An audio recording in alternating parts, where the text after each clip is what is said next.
Good evening, everybody, and welcome to Carving It Up Live right here on Facebook Live, YouTube, and on Twitter. As always, I'm Bryson Carver. We've got a packed show for you guys tonight. Today's show, by the way, is pre-recorded, so I am not live, but if there's something that has happened, something crazy in the sports world, some breaking news, I am aware of it, just not at the time that you are watching or listening to me. That's what I always say. The last two times, some Deshaun Watson news has broke, so if we get some breaking news, hopefully it's better than that. But we got a big show for you guys tonight. So continued disrespect of my man, Dak Prescott. I had to wear the Dak hat once again to support my guy. And it comes from a Hall of Fame quarterback. I'll discuss that, as well as the Buffalo Bills, smacking the Tennessee Titans. They smacked the Tennessee Titans. Also, Robert Sarver, good riddance. He is going to sell the Phoenix Suns and the Phoenix Mercury. I'll discuss that, particularly his curious statement. At the end of the show, I'm going to discuss Browns, Steelers, Thursday Night Football tonight, Week 3. Can't believe we're already in Week 3. Gee whiz, it's flown by. Week 3 in the NFL. Going to talk about that. Going to predict that game at the end of today's show. Coming off a much better Week 2 than a Week 1. Week 1, I predicted 6 games correct. Week 2, I almost doubled it to 11. So hopefully I can keep that number going up in Week 3. But first, Philadelphia, you've got yourself a Super Bowl contender. That's right, I said it. So before the season, I predicted the Dallas Cowboys to win the NFC East. Not because they had a better roster than Philly, because they don't. Not because they have a better coach than Philly, because they don't. Not because they have a better front office than Philly, because they definitely don't. But because I trusted Dak Prescott more than Jalen Hurts. Now, while that has not changed, this Philadelphia team is even better than I thought it would be. And it is really a hats off to everybody, starting with the owner, Jeffrey Lurie, to the general manager, Howie Roseman, and down to the head coach, Nick Sirianni. Because everybody played into their strengths, didn't get big egos, and understood, here's how we can put ourselves in the best position to win. Okay? Because you had Howie Roseman, who gave Carson Wentz a lot of money.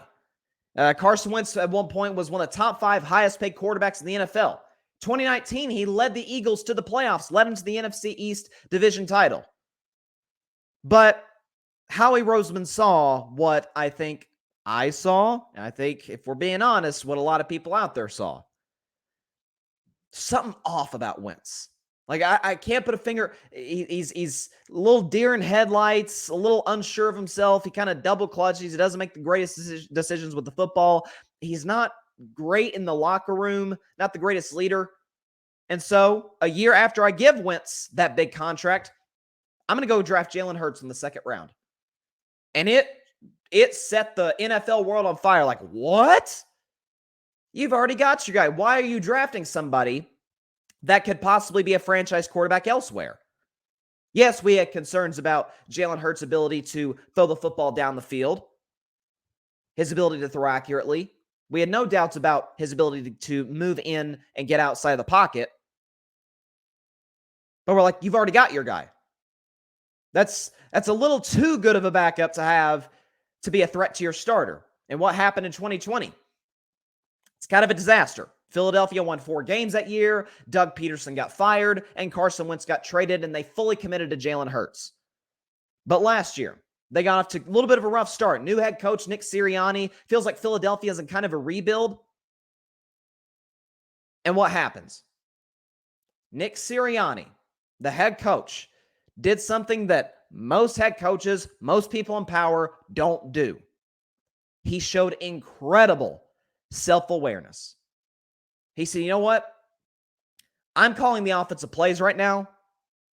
It's not really working. I'm going to hand it off the offensive coordinator. I'm going to be the game manager head coach. Right? I'm going to, be aware of the clock, use timeouts, maybe, hey, let's go, clapping, motivating your guys. But I'm not going to be a play caller. And what happened? Philadelphia got in a roll the rest of the season, ended up getting in the playoffs. And now this year they're 2-0, and their offense looks unbelievable. And something about Jalen Hurts, too. And I have to be, you know me, I always try to keep it real on the show, keep it fair. I've always loved about Josh Allen, who I'm going to talk about in the next segment with the Buffalo Bills. what I've always said time and time again on this show, I've also said it about Lamar Jackson, is that from their rookie year till now, you can clearly see, oh, they've absolutely gotten better year by year by year. Well, I could say the same thing about Jalen Hurts. Even in terms of team success. He took over end of his rookie year, 2020, only started, I think, 3 or 4 games. It was a 4-win team, didn't make the playoffs. He threw a lot of interceptions, had a lot of fumbles. Last year, especially at the end of last year, got in a roll, played into his strengths. You know, they ran the football. He was good on accurate short passes. And now this year, he has the Eagles in position certainly to win the NFC East. Who knows? Possibly to get that number 1 seed. And again, a weak NFC. I still trust the Rams. I'm not panicking after the way they've looked their first 2 games. I said on Monday's show, something's off about Tampa. Can Minnesota get that number 1 seed? We'll see. Green Bay, I don't trust. The Niners, we'll see with Jimmy Garoppolo. Never forget last year, they were the 6th seed with Jimmy Garoppolo with that great roster. So Philadelphia in that division has an opportunity to go get the number 1 seed. Especially, I think Philly has they have the easiest schedule in the NFL. I mean, you look at Philly's schedule moving forward, it's not exactly murderer's row. Okay, they got at the Commanders, home against the Jaguars, at Arizona, home against Dallas, home against Pittsburgh, at Houston, Commanders at home, Colts on the road, Packers at home, Titans at home, at the Giants, at the Bears, at the Cowboys, and then 2 home games against the Saints and Giants. Not exactly intimidating. Okay, there's certainly some losable games in there. I mean, Philly's not going 17-0, obviously. But this is a well-rounded football team. And I said about the defense, too. I was a little concerned about the defense after giving up 35 points to Detroit. Well, part of that looks like now is that Detroit has a very good offense. Okay, Detroit's put up 35-plus the first 2 games of the season. Detroit looks pretty good. Philadelphia, though, on the other hand, they face an equally explosive offense, the Minnesota Vikings, with Kirk Cousins and Justin Jefferson, Adam Thielen, and Dalvin Cook, and Madison, and Irv Smith, and all those guys. And they completely shut them down. Some of that might very well be the Monday Night Football curse with Kirk Cousins. I don't know what it is with this man, but he looks like a backup quarterback every time he plays Monday Night Football. I don't know what it is. I don't know if it's the bright lights. Something's up with Kirk Cousins on Monday Night Football. I think Minnesota's going to bounce back. I'm not worried about the Vikings from here. Who they got next week? They got the Detroit Lions. So that's not an easy game, but that is at home. They are a better football team. I think they're a better coached football team. So that's certainly a winnable game for the Minnesota Vikings. But if you're Philadelphia, you got to feel great about yourself. Schedule's not bad. Coach understands what he is and what he isn't. Quarterback understands the same. Now, here's the only trepidation I have about Philly. Can Jalen, because this has always been my question about Jalen Hurts, can he throw the ball accurately down the field? Because I've said numerous times on the show, especially last year, Jalen Hurts' deep ball, I say it dies in the air. It's not the Matthew Stafford or Justin Herbert or Aaron Rodgers deep ball where it just comes beautifully out of the air and then just nosedives perfectly into the receiver's hands. Hurts' deep ball kind of goes up and then it just kind of falls. It doesn't dive, it just falls. And a lot of times it gets underthrown and sometimes it gets intercepted.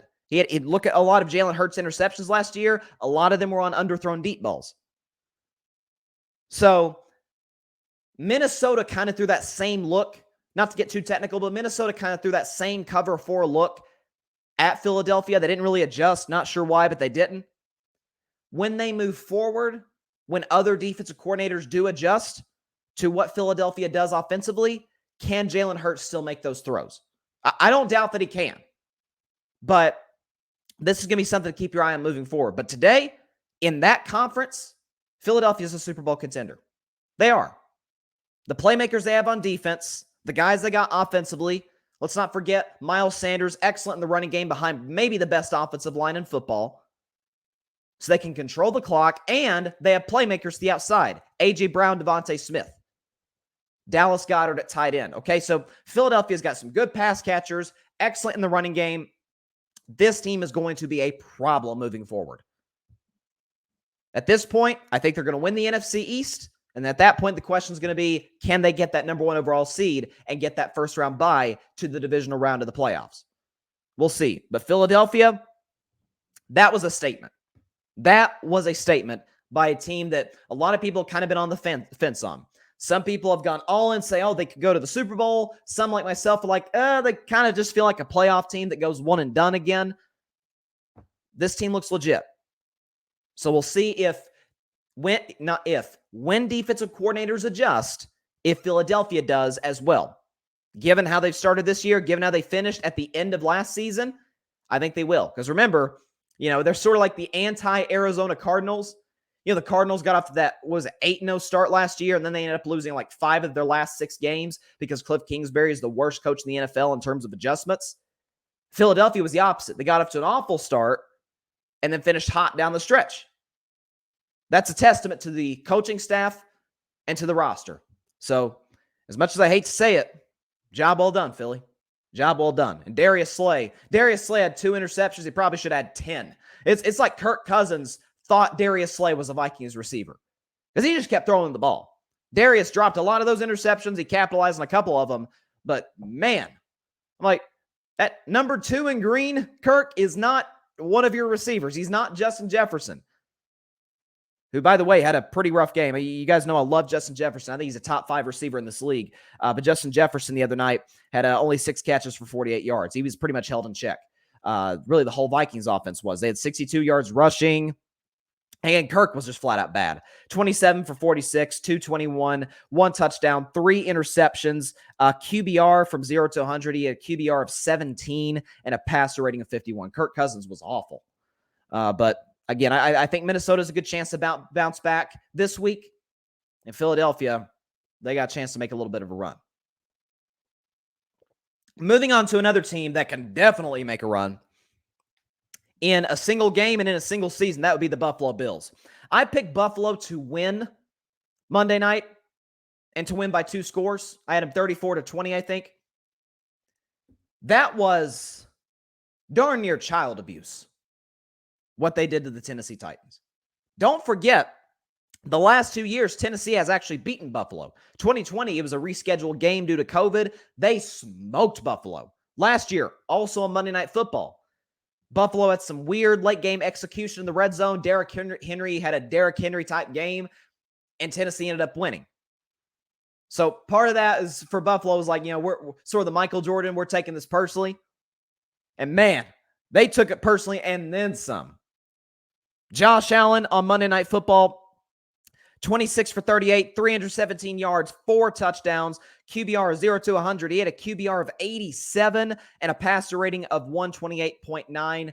Stephon Diggs by himself had 3 touchdown catches. He had 12 receptions total for 148 yards. So he was phenomenal. I remember talking about right before kickoff that Gabe Davis was going to be out due to injury. And we talked about Gabe Davis had that crazy 4-touchdown game against Kansas City in the playoffs. He played great on opening night against the Rams. We're like, oh, okay, this maybe could be a significant loss. But I said, look, Buffalo can still run the football with Devin Singletary. They got a really good offensive line. Okay, they've got obviously Stephon Diggs. They've got Dawson Knox. They've got plenty of playmakers. And man, they looked like it. And even that defense too, against what is a decent, not a good, but a decent Tennessee offense. To me, what was most impressive, they didn't hold Derrick Henry in check. They shut him down. Derrick Henry, look at his numbers from Monday night. 13 carries for 25 yards. He did have a touchdown, but only 25 yards in the game on 13 carries. That's less than 2 yards average per carry. And that's the thing for Tennessee.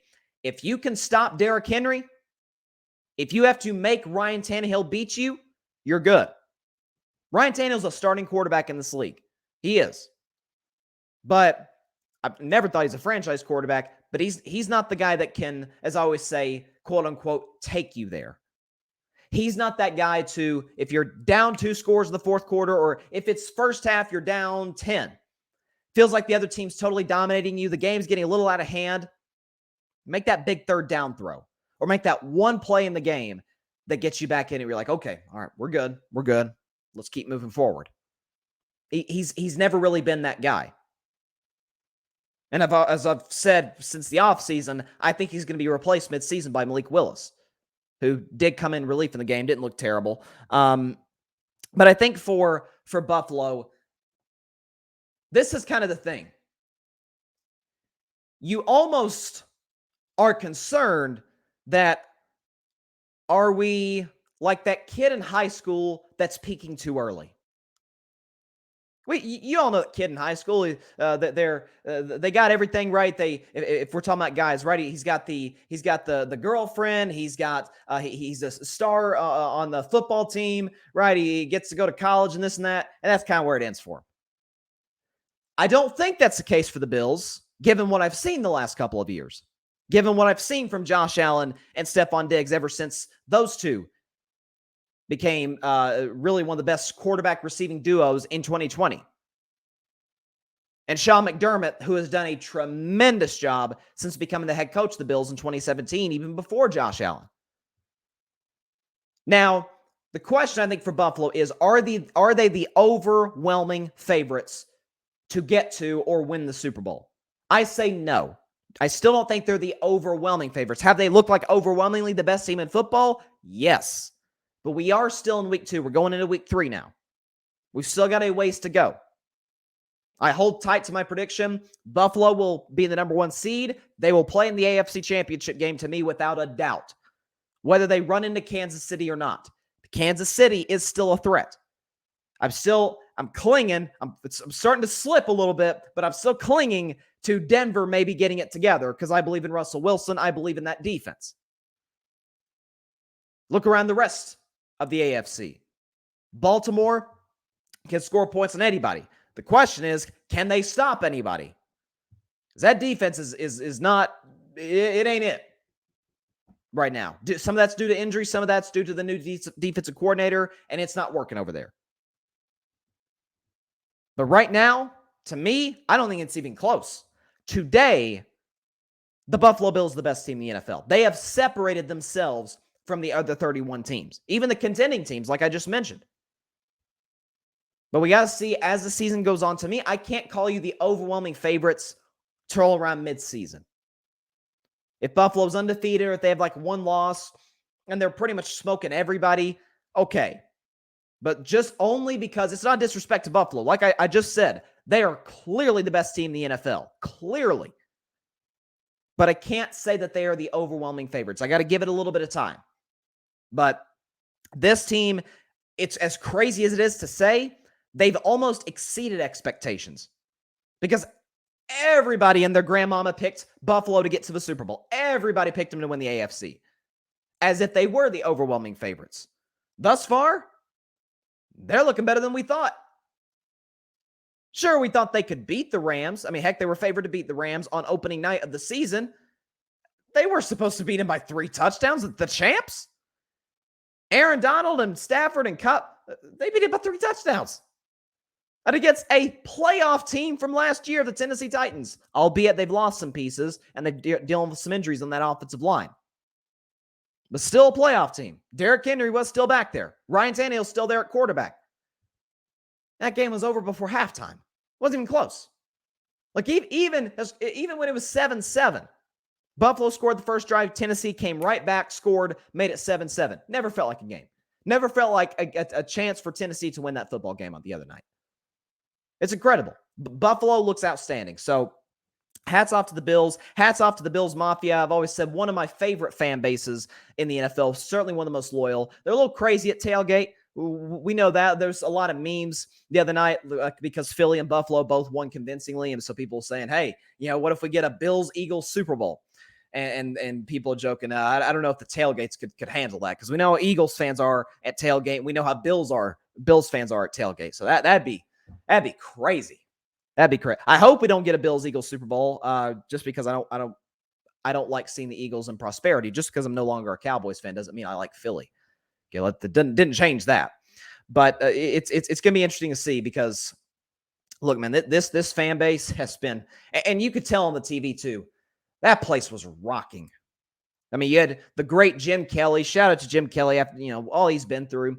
But you had the great Jim Kelly firing up the crowd before kickoff. I mean, that place, you can tell on TV when a place is really loud. That place was loud. That place understands this is the closest the Bills have ever been to a Super Bowl title since the 90s, when they made not one, not two, not three, but 4 straight Super Bowls. That's never been done before. A team made 4 straight Super Bowls, and Buffalo lost every single one. So they've been through some heartbreak. And even in the playoffs, aside from the Super Bowls, they understand heartbreak. Cover your eyes and cover your ears, Bills fans. Music City Miracle against these same Tennessee Titans. Was it a forward pass? Was it not a forward pass? We'll never really, I guess, know for certain, because the Titans ended up scoring a walk-off touchdown. And just last year, everybody's always going to recognize last year's game against Kansas City as the 13 seconds game. Buffalo scores. They're up 3 with 13 seconds left. The game is over. And Mahomes drives the Chiefs into field goal range in like 11 seconds. And they kick the tying field goal, and they go on to win it in overtime. So Bills fans, they have seen their fair share of heartbreak. So for their sake, I would be thrilled to see that team and that franchise win a Super Bowl. And obviously they got a great opportunity to do that this year. They're healthy, they're whole, and they just look flat out better than everybody else. I don't know really any other way to put it. I can't call them the overwhelming favorites yet. Got to give it a little bit of time. We're just now going into week 3. But what I can't deny, this is clearly the best team in the NFL. Clearly. It's not, I don't even think it's a debate. But, when you look at week 3, there's some interesting ones, right? You got Kansas City, Indianapolis. Indianapolis 0-1-1. Obviously had that tie in week 1 against Houston. And I picked Indianapolis to win that division, to win that AFC South. They've looked awful the first 2 games.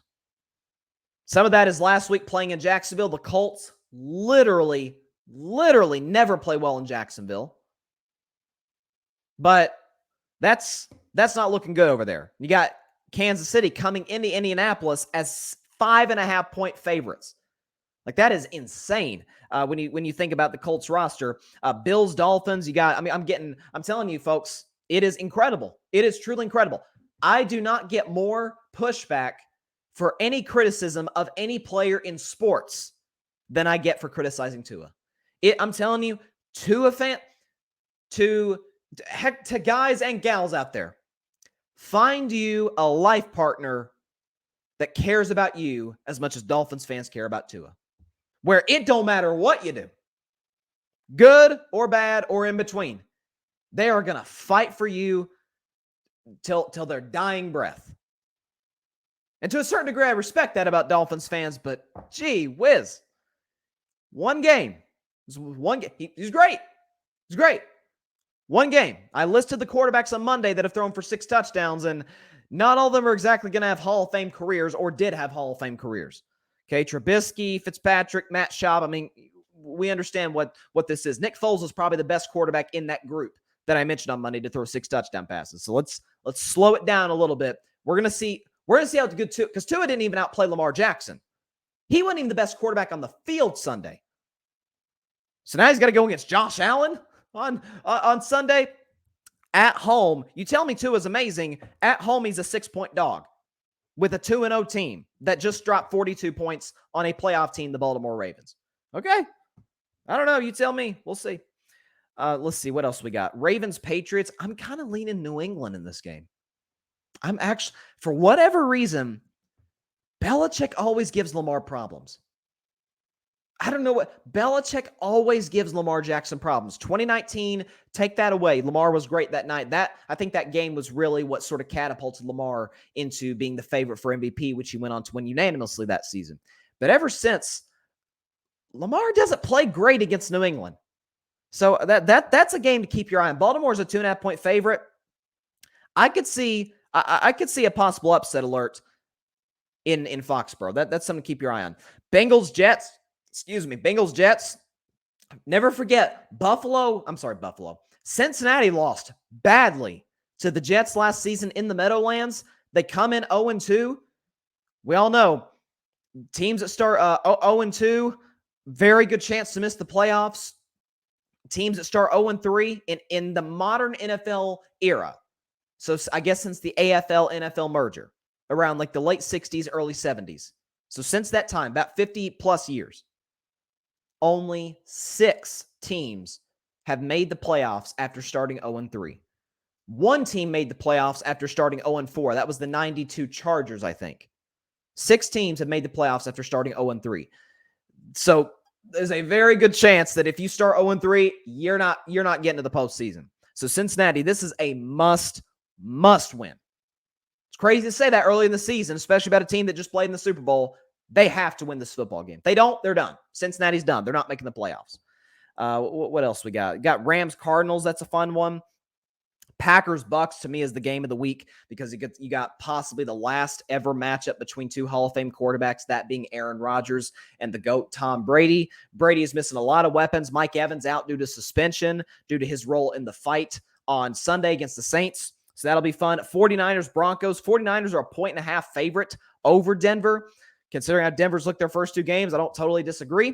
I'll talk more about Jimmy G, by the way, and that whole Trey Lance situation with him going down, Jimmy G stepping in. Haven't really gotten a chance to do a whole segment on it, so I'll do one on that tomorrow, on tomorrow's show before I do my predictions. But let's move on to the NBA for a second. And by the way, speaking of the NBA, I'm totally aware of the Ime Udoka news. I'll discuss that more tomorrow as we get more and more information. But it sounds like he can be in some pretty serious trouble with what's going on over there in Boston. So I'll discuss that tomorrow on the show. But in the NBA, you had something that should have happened a while ago, and that's Robert Sarver being out of the NBA. So last week, the NBA conducted almost a year-long investigation into Robert Sarver, who is the owner of the Phoenix Suns and the Phoenix Mercury of the WNBA, for numerous allegations of racism, of sexism, and of misogyny. Right? So they looked into it and they ended up finding, okay, he used the N-word on at least 5 occasions, 5 that they for sure could find. He used inappropriate language and behavior towards women in the workplace. And when it was all said and done, he was suspended for a year and fined $10 million. And a lot of people, including myself on the show, pushed back saying, how can you not remove him from being an owner after all this? And after thinking about it, I think Adam Silver's justification of it was basically Donald Sterling, because a lot of people comparing this to Donald Sterling, what happened 8 years ago. Donald Sterling was on tape.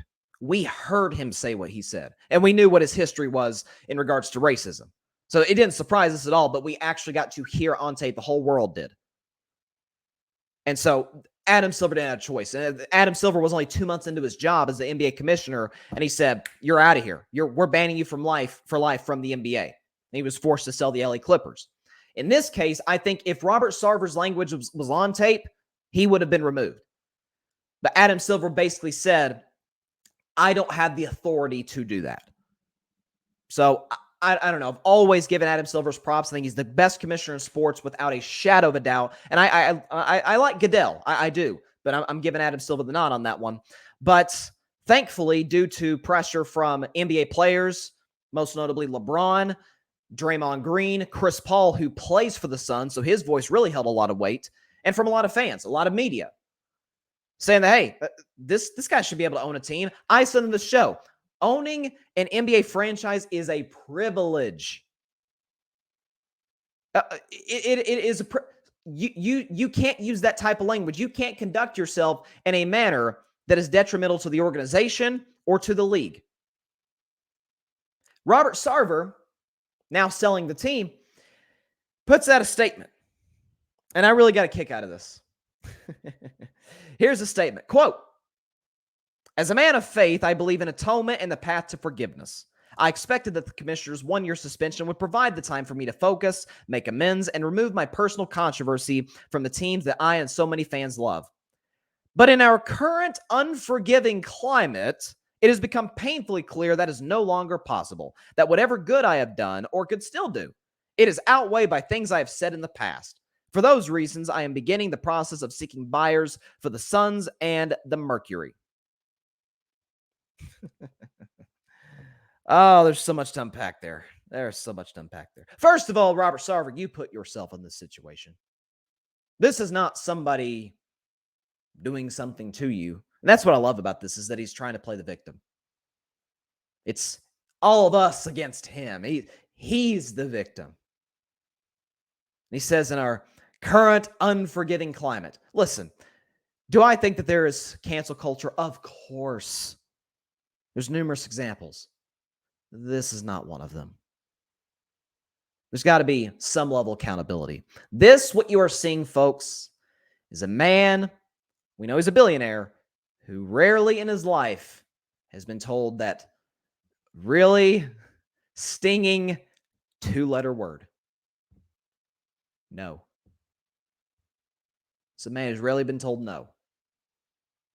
And when you have a situation where he behaves the way he behaved in Phoenix, and we saw the things that came out from this investigation from the NBA, there's got to be consequences. And as I said, you cannot have the privilege of owning an NBA franchise, a professional sports franchise for that matter, and conduct yourself like this. It's unacceptable. It is completely, utterly unacceptable. And you look at not just using the N-word, which to me is as disgusting as it gets, but some of the things he said towards women, gross. I'm not going to read on this show. It's disgusting. You have to sell the team. Yeah, you have to, because in a league that has prided itself on diversity and giving everybody an opportunity, this is not the guy you want in the NBA. It's not. And what I love, I'm seeing social media already, folks. You've got a lot of people coming out saying, "Oh, he's being canceled. Oh, they're banishing him. They're punishing him." Man, I'll tell you what I would love as a punishment if I got like in trouble for something. You know what I would love? If the punishment was $2.5 billion for the Phoenix Suns. That's what I'd love. Robert Sarver nearly 2 decades ago bought the Suns for $400 million. They're now worth $2.5 billion. So don't let the door hit you on the way out, buddy. Take your 2.5 bill and get the heck out of the NBA. You don't belong here. And this is what bothers me. He starts a statement. As a man of faith, I believe in atonement and the path to forgiveness. What you have to understand is that to ask for forgiveness, for you to be truly sorry, for someone to forgive you, you got to show at least a little contrition. Just a little. Are you actually sorry? Or are you sorry you got caught? You can tell when people put out a statement. Like if somebody says something like along the lines of what Robert Sarver said, they're not sorry for what they did. They're sorry they got caught. And so, Mr. Sarver, it is not up to you to determine whether or not someone forgives you. It's not. It's out of your control. But if you truly did want forgiveness, could you show a little contrition? This is a man who has had a lot of power for a long time, who thinks he can get away with anything. Clearly, you could tell by this statement, which obviously a PR person did not write. This came straight from his pen, okay, or straight from his, wherever he typed this, okay? This is straight from Robert Sarver. This is not from one of his PR people. This has been much better worded if it was. This is a man who's rarely been told no in his life, and a man who has no place in the NBA or, frankly, any sports league. He doesn't. So, and Adam Silver put out a pretty short message saying, I'm paraphrasing here, basically saying, like, we fully support Robert Sarver selling the team. Yeah. And there's been word around the NBA that the rest of the owners in the NBA, they didn't really like him. They didn't like him that much. They wanted him gone. So this is a win for everybody. It's a win for the Suns. It's a win for the NBA. It's a win for the owners and for the players. And frankly, for the employees of the Phoenix Suns. So Robert Sarver, don't let the door hit you where the good Lord splits you, as we say. And take your $2.5 billion and just go away. Adios. Moving on back to the NFL. This guy's just. I'll tell you, it bothers me when people have never been held accountable, and when they finally are, they act like petulant children. Like, I was taught as a kid. I'm sure you were taught as a kid, you the listener or the viewer, that when you do something wrong, there are consequences. There is a certain level of punishment that comes to what you did. That's kind of how it goes in life. And most people out there do have to face the consequences for their actions. Some don't. Sarver was not. And finally, now that he is, you see how he's handling it. I mean, our current unforgiving climate. Like, bro, you use the N-word. You used sexually explicit language to female employees of the Phoenix Suns. You can't do that. You can't do that. This is on you, man. This is 100% on you. Nobody made you say those things. It's on you. And a lot of people out of Phoenix have said, yeah, it was a toxic working environment being around him. People did not like him. Same thing with Donald Sterling. People could not stand Donald Sterling with the LA Clippers. And that's why once the NBA got its opportunity, because the NBA, David Stern, the previous commissioner before Adam Silver, David Stern had been looking for years to remove Donald Sterling. He created a toxic environment inside the Clippers organization. Nobody liked Donald Sterling. And so David Stern, the first, actually in this case, Adam Silver, the first chance the NBA, the owners, the players got to remove Donald Sterling, they jumped at it quickly. Because nobody liked him. He was a terrible owner. The Clippers sucked for pretty much the entire time he was there, outside of like the last couple of years, and that's just because they got Chris Paul and Doc Rivers. It was a disaster. It was a disaster. So, yeah, it's the more of these type owners. I mean, think about the NFL. Dan Snyder. Okay, I think we will all be celebrating. Maybe not me as much because like I said, not a Cowboys fan anymore, but I don't root for the success of Washington. But I think we will all be happy if the NFL is able to remove Dan Snyder after what's gone on in Washington for a very, very long time. That and he's a crappy owner. I have a problem with crappy owners more than I do bad coaches or bad general managers, because all those other guys can be fired. If a coach sucks, okay, you can fire him. GM, fire him. If a player's not that good, you can trade him or release him. Owner, you're stuck with him. Like, you can't fire an owner. He owns the franchise. So to get rid of somebody like this, good for the NBA. Moving on to the NFL, I'm telling you, man, the continued disrespect of one Dak Prescott has flat out gotten out of control. And this time, it's coming from a Hall of Fame quarterback, Steve Young. So Steve Young was talking about Dak. He was talking about the whole situation with him being out and Cooper Rush being in, and how they've kind of simplified the offense for Cooper Rush, which makes sense. You want to make it easy, put your backup quarterback in the best position to succeed. You're not going to ask him to make a whole lot of tough throws, right? Like, you want to make it as easy as possible. And the Cowboys, for the most part, to their credit, did that on Sunday. But Steve Young was talking about that on ESPN. And he said, quote, Dak Prescott, as a fellow dual-threat quarterback, sits back and sees a guy come in, and this happened to me. Remember when Steve Bono took over and he went in and just ran the offense? Just do the job. Nothing fancy, just do the job. And it really told me something that I needed to kind of reiterate to myself. I want Dak to really study Cooper Rush, because in many ways, it's doing those fundamental things that can really help Dak when he comes back.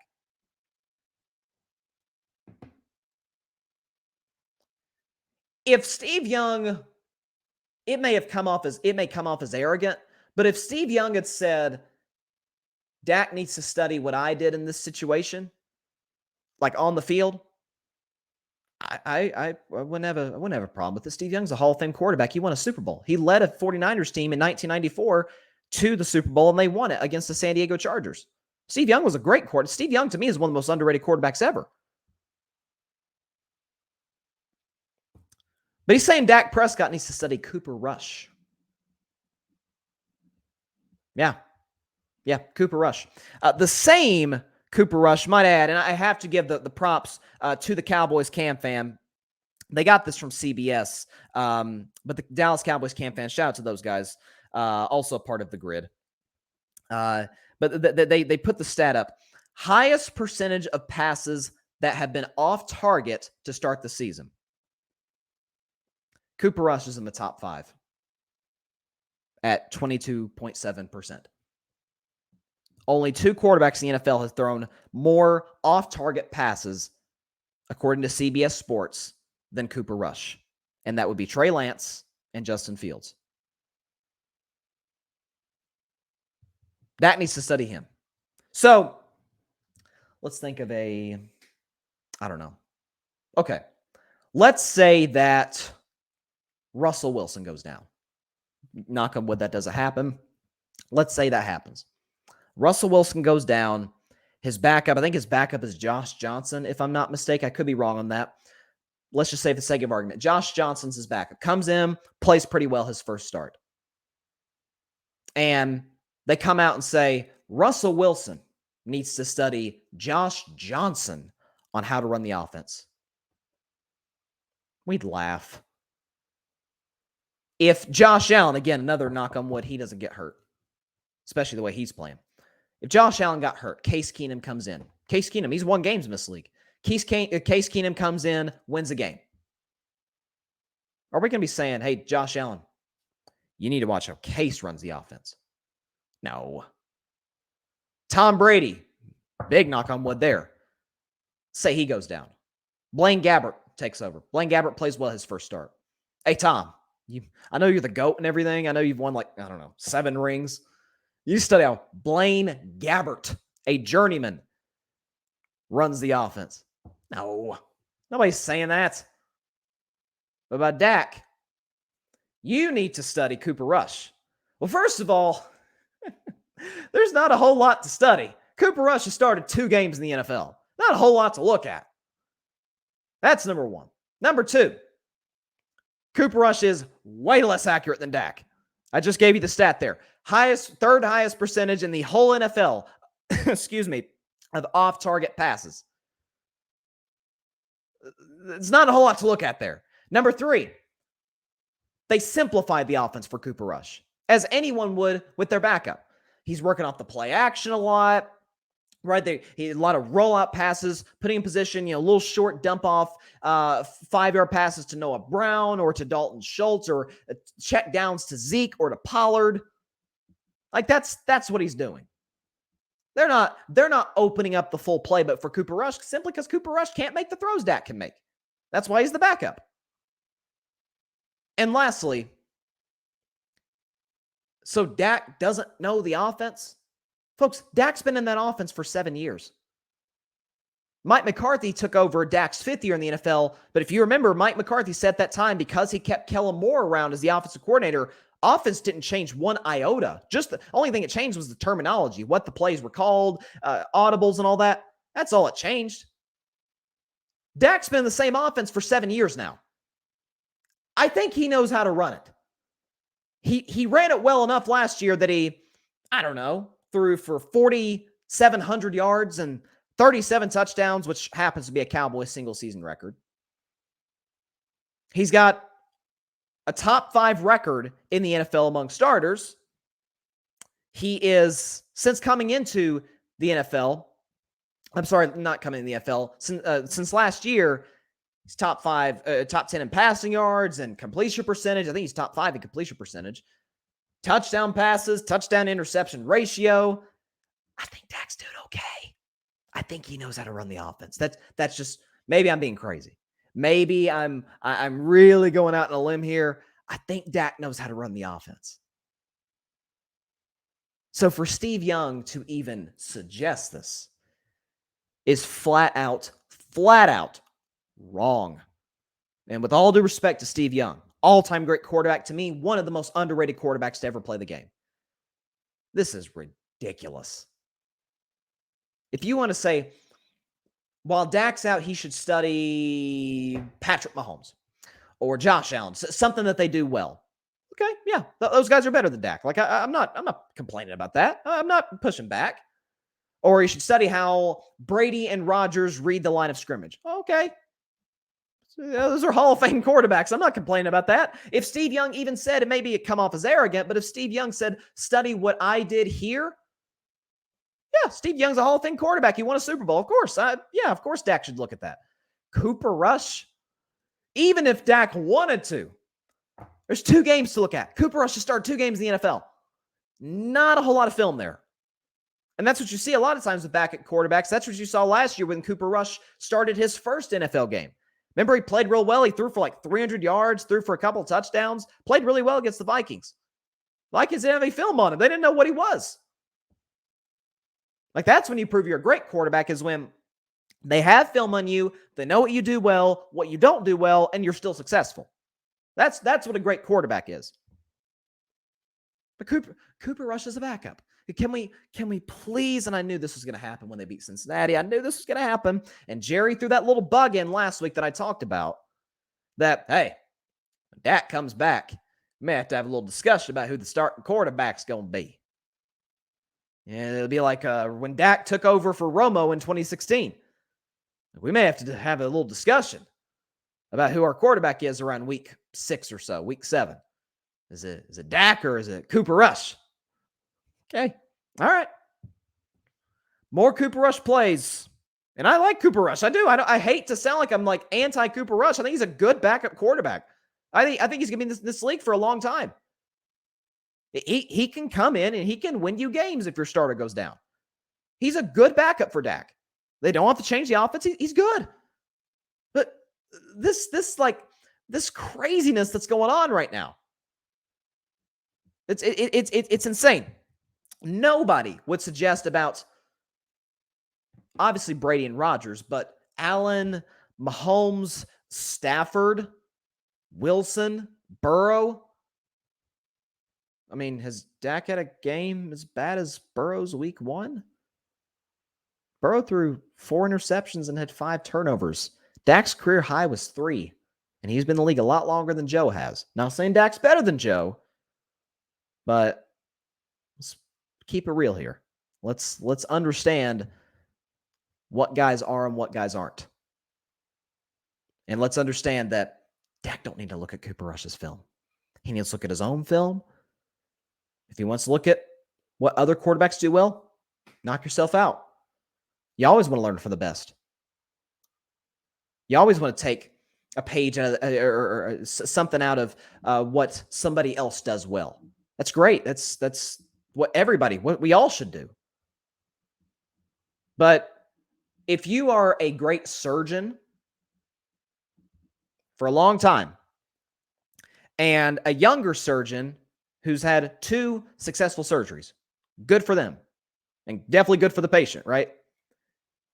Do you think the veteran needs to learn from the kid? No. So can we please drop this?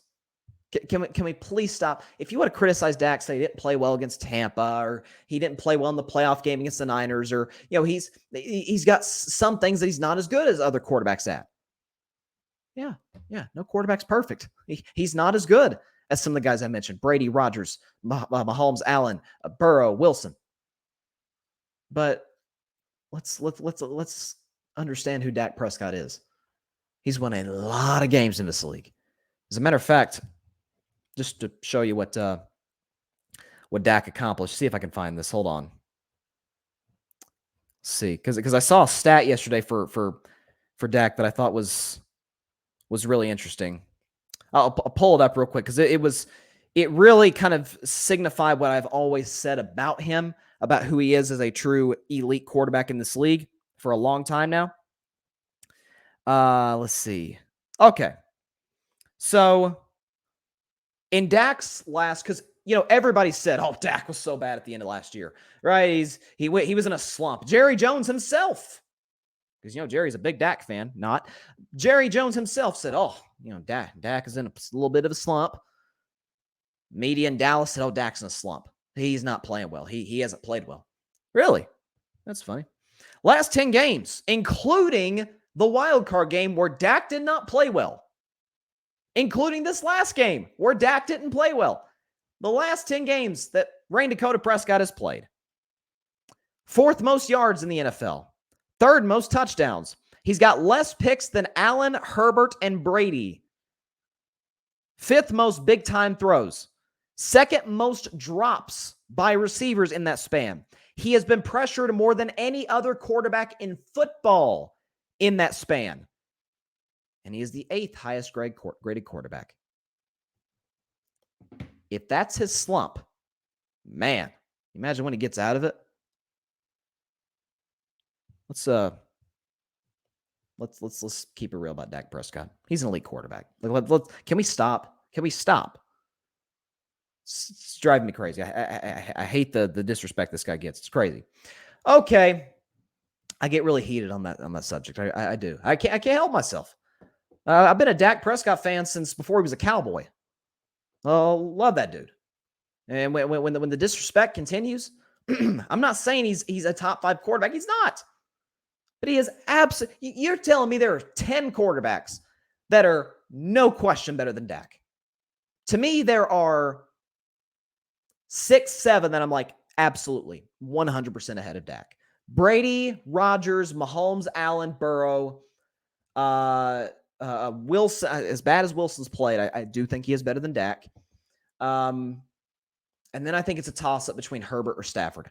I'm not so sure Dak's not better than Stafford at this point in time. But Dak in L.A. with that Rams roster, you're telling me they don't win the Super Bowl still? Let's say Derek Carr.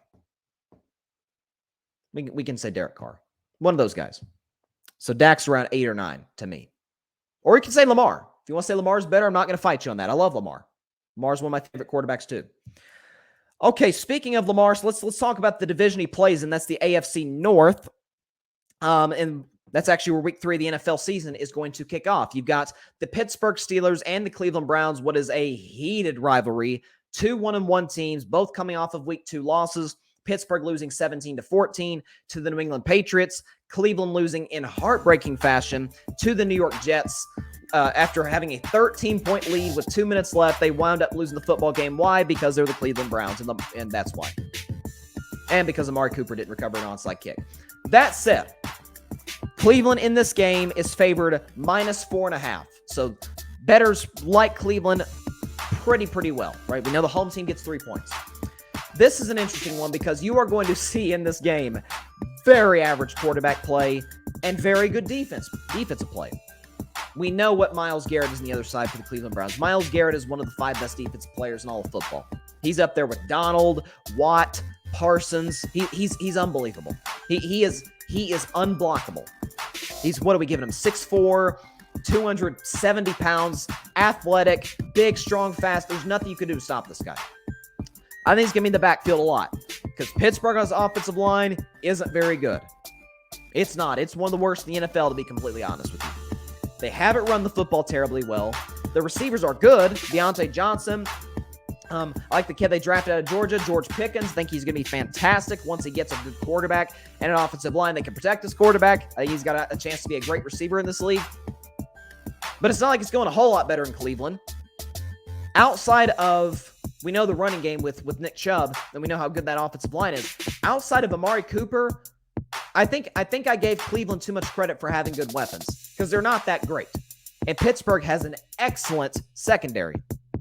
And so with that secondary, with their number 1 guy, Minkah Fitzpatrick,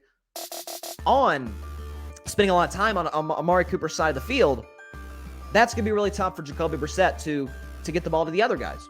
So I think Cleveland's going to have to really rely on their running game, which I think they will. I think this is kind of a get-right game for Cleveland. I do not think they are going to cover the spread. I don't. 4.5 seems like a little too much because these teams, again, great defenses, very average quarterback play. And by the way, both teams, I think, have great coaches. I love Mike Tomlin and I love Kevin Stefanski. To me, what decides it, what is kind of the tiebreaker, Steelers have a very average run game. Cleveland's is one of the best in the NFL. So with that said, I'm going to go with the Cleveland Browns to win this game by a final score of 23-20 over the Pittsburgh Steelers. They don't cover the spread, so I'm going Pittsburgh plus 4.5.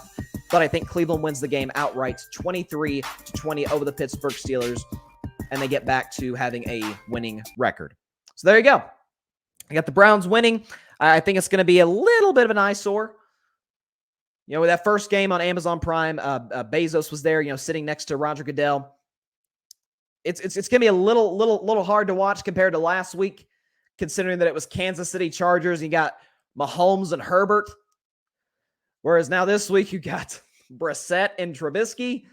A little bit of a drop-off there, but I think it'll be at least entertaining. Look, it's football, guys. Are we really going to complain at this point about the quarterback matchups? They're not as good as it's not as good as last week, but folks, football is back.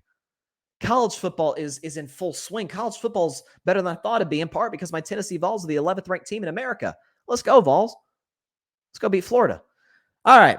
That is all the time we have for today's show. Appreciate everybody stopping by as always. Be sure to catch Carving It Up live tomorrow. We will actually be live this time, so don't worry. I'm sure everybody has commented. I appreciate that so much. I wish I could respond, but again, today's show is not live. Tomorrow's show will be live, Carving Up Live, 6 p.m. Eastern, 3 p.m. Pacific Time, Facebook Live, YouTube, Twitter. Also, be sure to catch the Carving It Up podcast now on the Grid Network. You can find the new episodes of Carving It Up on the Grid Network. So that's on Apple Podcasts, Spotify. I don't think we're on iHeartRadio yet, so we'll try and check that in the future. But as of right now, kind of the two primary podcasting platforms: Apple Podcasts, Spotify. Catch Carving It Up around 8 o'clock, 9 o'clock Eastern after every show. So be sure to check that out. Carving It Up on the Grid Network. Man, it feels good to say those words. Feels good to say that. All right. Enjoy some football tonight, folks. Can't wait to talk tomorrow about all that's going on in the NFL, including tonight's game, including some Jimmy Garoppolo news in the NBA, Ime Udoka getting into some trouble. And of course, got to predict week 3 in the NFL. I love it. It's my favorite segment of the week. So have a great evening, everybody. Continue to stay safe out there. God bless you all. Peace out. Let's go Vols. Thanks so much for watching the show on YouTube. Be sure to click that big red subscribe button and go check out the other clips and full shows of Carving It Up Live. Have a blessed day.